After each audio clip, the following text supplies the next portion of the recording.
اعوذ باللہ السمیع العلیم من الشیطان الرجیم بسم اللہ الرحمن الرحیم اللہم صلی علی محمد وعلی آل محمد وبارک وسلم انکا حمید مجید۔ یوکرین ورسز افغانستان جہاد فیکٹر۔ 24 فروری 2022 کو رشیا نے یوکرین کو انویڈ کیا، اور پھر پچھلے چند دن کی ملٹری ایکٹیویٹی کے بعد ایک ڈسکشن جو بڑے زور شور سے ہو رہی ہے وہ یہ ہے کہ کیا یوکرین رشیا کے لیے ایک اور افغانستان یا چچنیا بننے جا رہا ہے؟ کیا یوکرین پیوٹن کا واٹرلو یا لاسٹ سٹینڈ بننے جا رہا ہے، یا پیوٹن اپنے رشیا کے بارڈر کو سیف گارڈ کرنے میں کامیاب ہو جائے گا؟ جنگ کہیں بھی ہو، کسی بھی وجہ سے ہو، عام عوام کے لیے انتہائی پریشانی، تکلیف اور بعض اوقات صدمے کا سبب بنتی ہے، اس لیے ہمیشہ قابل مذمت رہی ہے اور رہے گی، اور یوکرین بھی ایک وار ہے اور قابل مذمت ہے، لیکن بدقسمتی سے وارز ہوتی رہی ہیں اور شاید ہوتی رہیں گی۔ آج ہم یوکرین ورسز افغانستان گوریلا وار کے حوالے سے یہ ڈسکشن کریں گے، کیونکہ امریکنز ہمیں یہ بتا رہے ہیں کہ 20,000 یورپین لڑنے کے لیے یوکرین پہنچ چکے ہیں، اور یوکرین کی پوری قوم سیسا پلائی دیوار بن کر رشیا کے سامنے کھڑی ہو چکی۔ آج کی یہ ڈسکشن ہم 9 پارٹس میں کریں گے۔ اس انٹروڈکشن کے بعد اس جنگ کے مختصر بیک گراؤنڈ پر بات ہوگی، یوکرین افغانستان ایک کنٹری کے طور پر ان کا کمپیریزن ہوگا، پھر گوریلا وار میں مذہب، آئیڈیالوجی یا ویلیوز پر بات ہوگی، تاریخ، علاقہ، کلچر پر، میڈیا وار پر بات ہوگی، ملٹری لاجسٹکس سپورٹ پر بات ہوگی، اور پھر دشمن کے فیکٹر پر، میٹا وار پر بات کریں گے، اور پھر اس کو کنکلوڈ کیا جائے گا۔ تو سب سے پہلے اس جنگ کا ایک مختصر بیک گراؤنڈ۔ 1917 میں روس میں بلشوک انقلاب آیا، یعنی کمیونزم آیا۔ اس سے قبل زار فیملی نے روس پر تقریباً 400 سال تک حکومت کی۔ 1917 کے کمیونزم کے انقلاب کے بعد روس میں بڑی تبدیلی 1922 کو اس وقت آئی جب انقلابی طاقتوں یعنی رشیا، یوکرین، بیلاروس اور ٹرانس کیکیشین ریجنز، جن میں جارجیا، آرمینیا اور آذربائیجان وغیرہ شامل تھے، انہوں نے مل کر USSR یعنی union of Soviet socialist republic قائم کی۔ ورلڈ وار II میں روس نے الائیڈ فورسز یعنی امریکہ اور برطانیہ کا ساتھ دیا، تو 1945 میں جنگ کے اختتام پر رشین آرمی جو پہلے سے یورپ میں موجود تھی، اس نے تقریباً آدھے یورپ یعنی مشرقی یورپ پر قبضہ کر لیا۔ یوں روس دنیا کی سپر پاور بنا۔ سوویت یونین 1991 تک قائم رہا، جب سوویت یونین کے قبضہ کیے گئے ممالک نے ایک ایک کر کے اپنی آزادی کا اعلان کیا، اور یوں رشیا صرف آج کے رشیا تک محدود ہو گیا۔ لیکن پھر امریکہ نے ان ممالک کو جو سوویت یونین سے آزاد ہوئے تھے انہیں نیٹو یعنی نارتھ اٹلانٹک ٹریٹی آرگنائزیشن کا حصہ بنانا شروع کر دیا۔ نیٹو امریکہ اور یورپ کا پرانے سوویت یونین کے خلاف فوجی اتحاد تھا، اور 1999 تک امریکہ 15 پرانے سوویت یونین کی انفلوئنس والے مشرقی یورپی ممالک کو نیٹو میں شامل کر چکا تھا، اور ان سب ملکوں کی نیٹو میں شمولیت پر رشیا سخت ترین رد عمل دیتا رہا، اور اب یوکرین، بوزنیا اور جارجیا سے نیٹو میں شمولیت پر بات چیت چل رہی تھی، تو امریکہ نیٹو کے ذریعے سے رشیا کے اطراف میں تقریباً سارے ممالک کو اپنے ساتھ ملا چکا، اور اب رشیا جو طاقتور ہو چکا تھا اور یوکرین کو لاسٹ بفر سمجھ رہا تھا، وہ بضد تھا کہ یوکرین نیٹو میں شمولیت نہ کرے، لیکن امریکہ اور یوکرین کسی صورت یہ بات ماننے کو تیار نہیں تھے، اور بضد تھے کہ یہ یوکرین کا ایک آزاد ملک کے طور پر اپنا فیصلہ ہے۔ تو اب رشیا نے یوکرین پر حملہ کیا، اور اب یہ ڈسکشن ہو رہی ہے کہ کیا امریکہ رشیا کو یوکرین میں شکست دے سکتا ہے، یا رشیا یوکرین کو کنٹرول کر لے گا۔ اس ڈسکشن میں ہمیں یوکرین اور افغانستان کو کمپیئر کرنا ہوگا کہ ہم دیکھ سکیں کہ یوکرین افغانستان بن سکتا ہے کہ نہیں۔ تو آئیے کمپیریزن کرتے ہیں۔ دونوں ممالک کا رقبہ تقریباً ایک جیسا ہے۔ افغانستان 6,52,000 اور یوکرین 6,03,000 اسکوائر کلومیٹر سے زائد۔ یوکرین کی آبادی 44 ملین اور افغانستان کی 38 ملین سے زائد ہے۔ مذہب کی بات کریں تو افغانستان میں 99% مسلمز اور یوکرین میں 88% کرسچنز رہتے ہیں۔ دلچسپ فیکٹ یہ بھی ہے کہ آج کے یوکرین کے صدر ریلیجن کے حساب سے ایک یہودی ہیں۔ اگر ہم اکانومی کی بات کریں تو یوکرین افغانستان سے سینکڑوں گنا بہتر ہے۔ GDP اور پر کیپٹا انکم میں افغانستان اور یوکرین کا کوئی کمپیریزن نہیں۔ کمیونیکیشن کی بات کریں، کیونکہ آج کے دور میں کمیونیکیشن بہت زیادہ اہم ہے، تو یوکرین بہت آگیا۔ مثلا افغانستان میں ہر 1000 بندوں میں سے 583 لوگوں کے پاس موبائل ہے، جبکہ یوکرین میں یہی تعداد 1223 ہے۔ افغانستان میں ہر 1000 میں سے صرف 135 لوگ انٹرنیٹ استعمال کرتے ہیں، جبکہ یوکرین میں 701۔ اگر براڈ بینڈ انٹرنیٹ کی بات کریں تو افغانستان میں ہر 1000 میں سے صرف ایک بندہ براڈ بینڈ استعمال کرتا ہے، جبکہ یوکرین میں یہ تعداد 176 ہے۔ اگر صرف اس کمپیریزن کی بات کریں تو یوکرین کو بہت بڑا ایج حاصل ہے، لیکن ان سب سے بڑا ایج یہ ہے کہ افغانستان کے ساتھ اس کی لڑائی کے وقت کوئی بڑی طاقت کھڑی نہیں تھی۔ UN ریزولوشنز تھیں کہ جو ان کی مدد کرے گا وہ بھی ٹیررسٹ بنے گا۔ یوں امریکہ کو بہت بڑا ایج حاصل تھا جب وہ افغانستان میں لڑ رہا تھا۔ افغانستان کے ایسٹس آج بھی فریز ہیں، جبکہ اس کے برعکس یوکرین کے مخالف رشیا پر آج پابندیاں ہیں۔ رشیا کے ایسٹس فریز کرنے کی کوشش ہو رہی ہے۔ یوکرین کے مہاجرین کو پورا یورپ مل کر ویلکم کر رہا ہے اور پورا نیٹو یوکرین کے ساتھ کھڑا ہے اور لڑنے مرنے کو تڑپ رہا ہے۔ لیکن کیا یہ سب کچھ یوکرین کو ایک گوریلا جنگ لڑوا سکتا ہے؟ شاید نہیں۔ گوریلا جنگ انہوں نے لڑی، زمانہ جن کا مخالف ہوا، ہوا جن کی مخالف ٹھہری۔ اس لیے یہ سارے فیکٹر ایک ملک کے لیے بہت اچھے ہیں، لیکن گوریلا وار کے لیے انتہائی ناسازگار۔ تو یوکرین کے لیے گوریلا وار بہت مشکل رہے گی۔ یہ فیکٹر میٹا وار میں بہت اچھے سے سمجھ آ سکے گا۔ اب ہم بات کریں گے مذہب، آئیڈیالوجی اور ویلیوز کی کہ وہ گوریلا وار کو کیسے سپورٹ کرتے ہیں۔ مذہب، آئیڈیالوجی اور ویلیوز وہ چیزیں ہیں جو کسی چھوٹے انفیریئر گروپ کو لڑنے پر آمادہ کرتے ہیں۔ مثلا مسلمانوں کے ہاں جہاد ایک بہت اہم فیکٹر ہے اور رہے گا، کیونکہ اللہ نے ان کے قرآن کو محفوظ کیا اور حدیث بھی محفوظ ہے۔ ایسے ہی کرسچن ورلڈ کو جب تک مذہب ڈومینیٹ کرتا رہا وہ مذہبی جنگیں لڑتے رہے۔ ایسے ہی آج بھی جہاں کرسچنز اور مسلمز آمنے سامنے آتے ہیں وہاں کروسیڈز کی یاد آتی ہے، وہاں تاریخ کی وہ ساری جنگیں سامنے آتی ہیں جو مسلمز اور کرسچنز نے لڑی، اور پھر مخالف گروپ ایک دوسرے کو وائپ آؤٹ کرنے میں کوئی کسر اٹھا نہیں رکھتے۔ ایسے ہی ہندو انڈیا اور مسلم پاکستان کی جنگیں مذہبی جنگیں بن جاتی ہیں۔ دنیا بھر کے مختلف علاقوں میں ایسے ہی ہوتا رہا، مثلا چچنیا، عراق، افغانستان، بلکہ کسی حد تک سیریا، برما وغیرہ میں ایک طاقتور مختلف مذہب کی فوج یا طاقت نے ایک چھوٹے مختلف گروپ کے لوگوں پر حملہ کیا اور ایک لمبی گوریلا جنگ کا ذریعہ بنا۔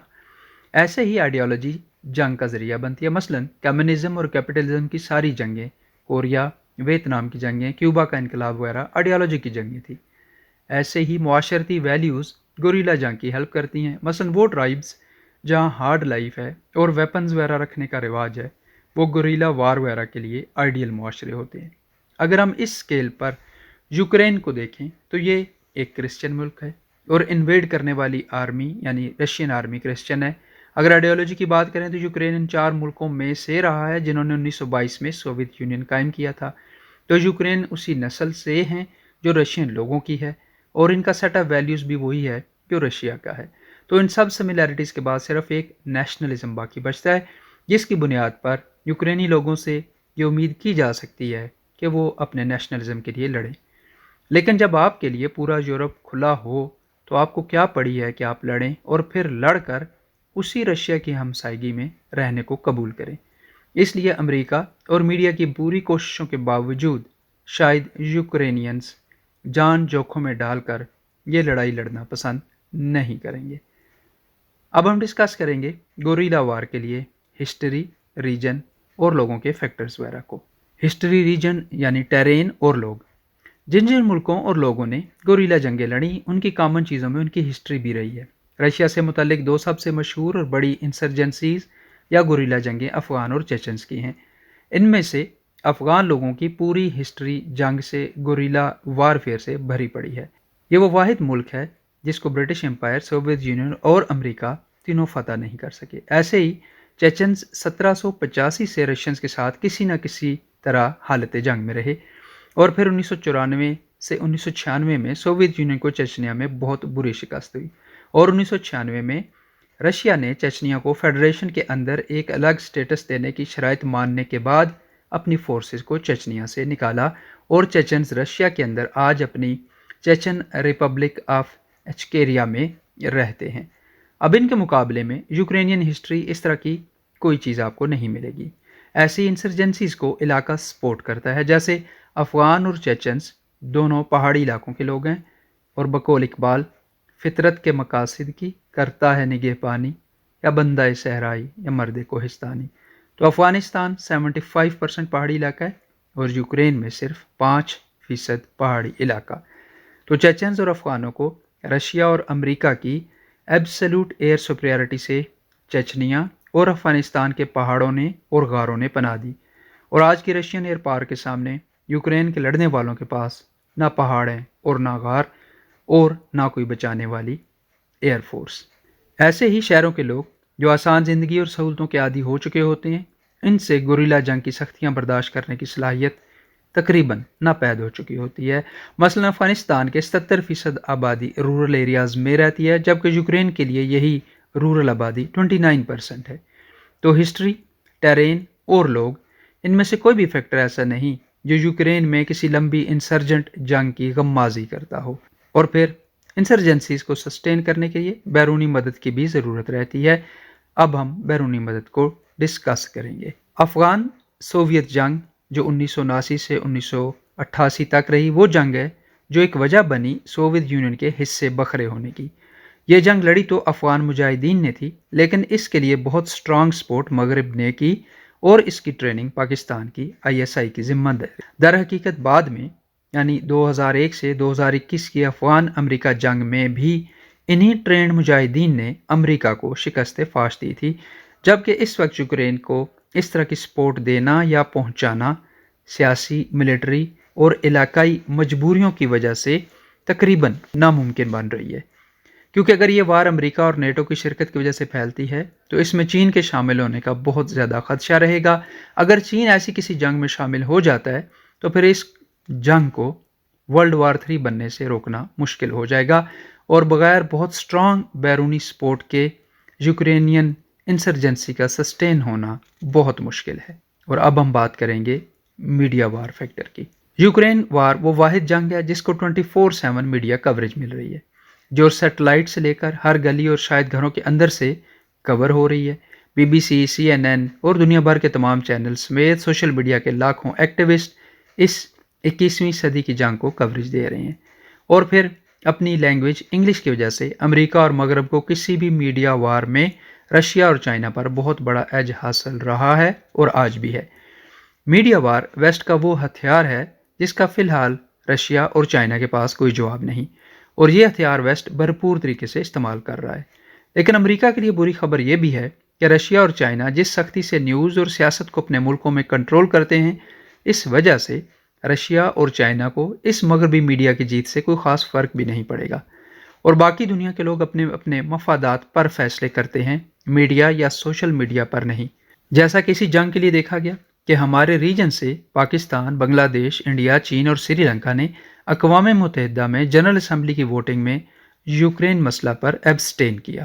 یوں میڈیا وار جیت کر بھی شاید امریکہ اور مغرب کو وہ مقاصد حاصل کرنا مشکل رہے گا جو وہ کرنا چاہتے ہیں۔ اسی میڈیا کا ایک نقصان امریکہ اور مغرب کو یہ بھی ہو رہا ہے کہ اب ان کے ڈبل سٹینڈرڈز کھل کر سب کے سامنے آ رہے ہیں۔ فلسطین، کشمیر، برما، مڈل ایسٹ، یمن کی جنگوں سمیت بہت سارے دوسرے مسائل جن پر مغرب اور اقوام متحدہ بالکل دم سادے بیٹھے ہیں، اور یوکرین پر ہائپر ایکٹیو ریئیکشن ان کے ڈبل سٹینڈرڈز کو ایکسپوز کر رہا ہے۔ لیکن یاد یہ رکھنا ہے کہ چاہے میڈیا وار سے رشیا انٹرنلی سیف ہو، لیکن جتنی لمبی یہ جنگ ہوگی اتنا رشین پرسیپشن کو نقصان ہوگا۔ اب ہم ڈسکس کریں گے گوریلا وار کے دشمن کے فیکٹر کو۔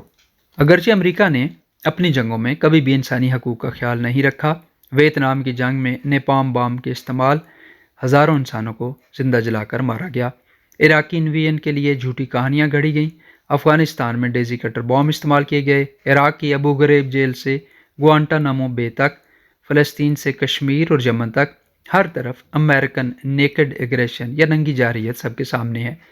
لیکن جب بات رشیا اور چائنا کی ہوگی تو امریکن ایگریشن بہت پیچھے رہ جاتی ہے، اس لیے کہ رشیا اور چائنا میں حکمران ٹولہ کسی کانگریس، سینٹ یا سلیکٹ کمیٹی کو جواب دہ نہیں، کوئی امریکن سٹائل کا میڈیا یا سوشل میڈیا موجود ہی نہیں، اس لیے یہ ریاستیں اپنی مرضی کرتی رہی ہیں اور کرتی رہیں گی۔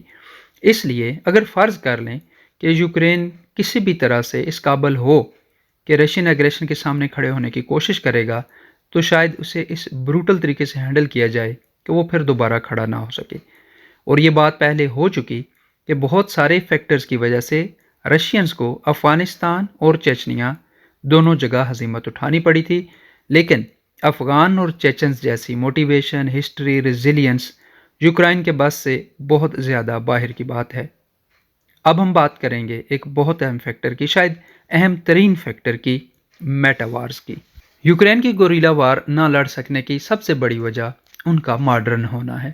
آج کی دنیا یوٹیوب، فیس بک، انسٹاگرام، ٹویٹر کی دنیا ہے، جہاں جو ہے وہ دکھتا نہیں اور جو دکھتا ہے وہ ہوتا نہیں، اور اب اس سے بڑھ کر میٹاورس کی باتیں ہو رہی ہیں، ایگمنٹڈ ریالٹی کی باتیں ہو رہی ہیں، آرٹیفیشل انٹیلیجنس ایک ریالٹی بن کر سامنے آ چکی، ویڈیو گیمز بہت زیادہ ترقی کر چکی۔ یقیناً یہ بہت زیادہ ترقی ہے، بہت بڑی ترقی ہے، لیکن پھر اس کے ساتھ ایک مسئلہ ہے۔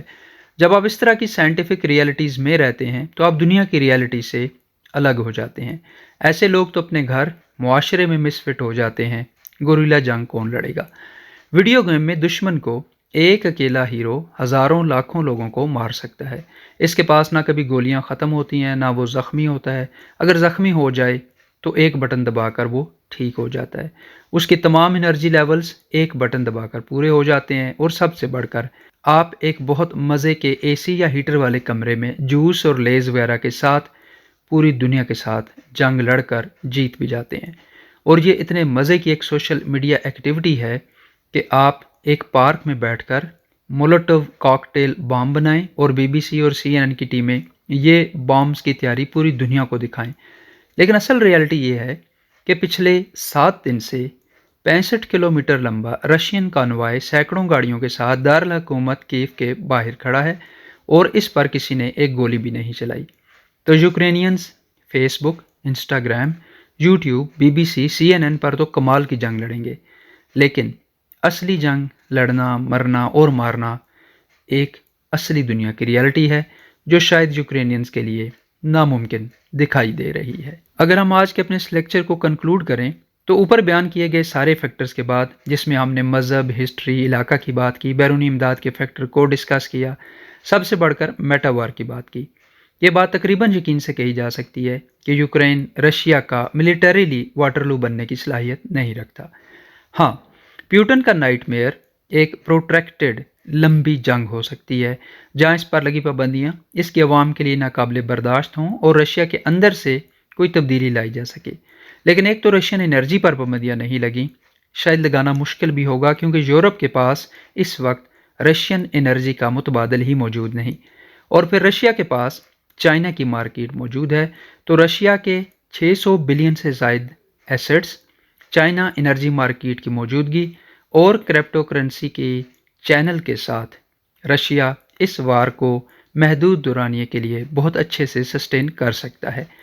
لیکن یقیناً رشیا کو یوکرین کو جلد از جلد مینج کرنا ہوگا، وہ چاہے یوکرین کو تقسیم کر کے کرتا ہے یا اس پر ایک مرضی کی حکومت بٹھا کر کرتا ہے۔ اگر وہ یہ کر لیتا ہے تو امریکہ ایک بہت کمزور پاور بن کر رہ جائے گا، اور اگر امریکہ اس جنگ میں اپنی انفلوئنس بڑھانے کے لیے یوکرین میں کوئی پریکٹیکل ہیلپ کرنے کی کوشش کرتا ہے، چاہے وہ خود کرے یا نیٹو کے ذریعے سے کرے، تو پیوٹن شاید اس جنگ کو نیٹو تک لے کے جانے میں دیر نہیں کرے گا۔ اس صورت میں چائنا کا اس جنگ میں شامل ہونا ناگزیر ہوگا، اور پھر ایک انپریڈکٹیبل جنگ شروع ہو جائے گی۔